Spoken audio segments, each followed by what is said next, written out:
This is your World War III emergency update. So it is about to go down.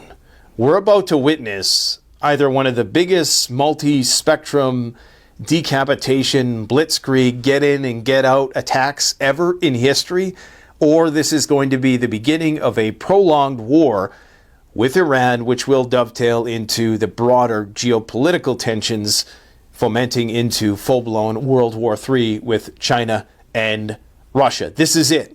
It's a foregone conclusion. It is a fait accompli. Disregard all of the sanguine language of the Iranian diplomats who are saying that, oh yeah, talks are going good. Progress is being made. There is no progress being made. Okay? They have to say that, because if they don't say that, they will spook their population. It will muck up their logistics lines.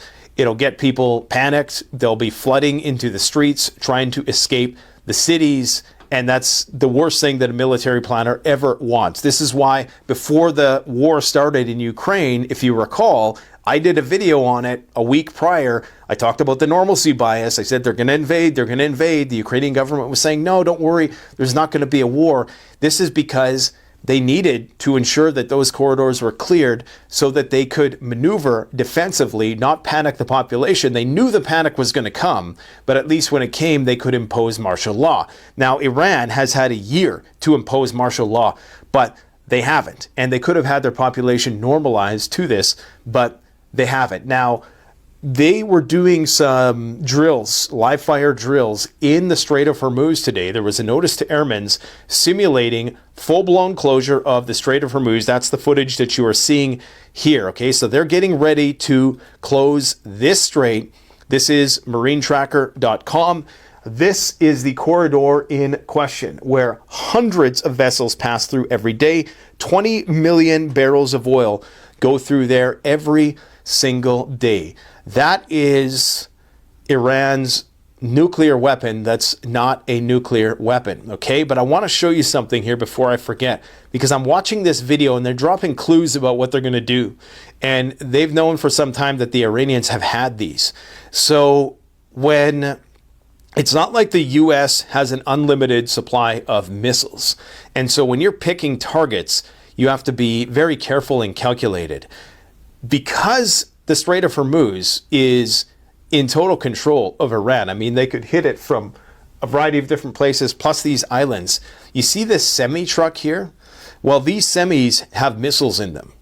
And so you don't know if what you're seeing is one of the thousands, possibly hundreds of thousands of semi-trucks.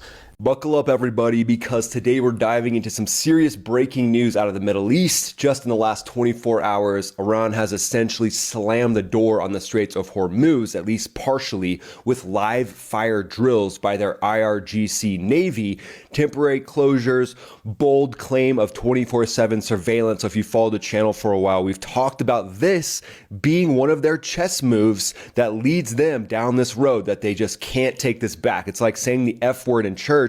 You can't take this back once you start shutting down the flow of oil to the rest of the world, where a fifth of the world's oil flows through. You're basically telling the whole world, we are going to control your oil. And this is moving things to level 11. Here's some of the latest breaking news as well coming out of Iran with some bold claims. So I'll just say that. So Cometh, the Ayatollah of Iran, has said that the US will not succeed in destroying Iran. Iran's Supreme Leader Ayatollah Khamenei, in one of his recent speeches, said that America has not succeeded in destroying the Islamic Republic for 47 years, and this time they will not succeed either. More headlines here. Iran partially closed the Straits of Hormuz, a vital oil checkpoint, as U.S. talks underway. So as you can see, Iran is basically trying to strong arm some of these talks, doing some of the things that they typically wouldn't do unless there was a conflict kicking off, because they're feeling the heat. Obviously, they're feeling like something's about to go down, which is why they're just stepping up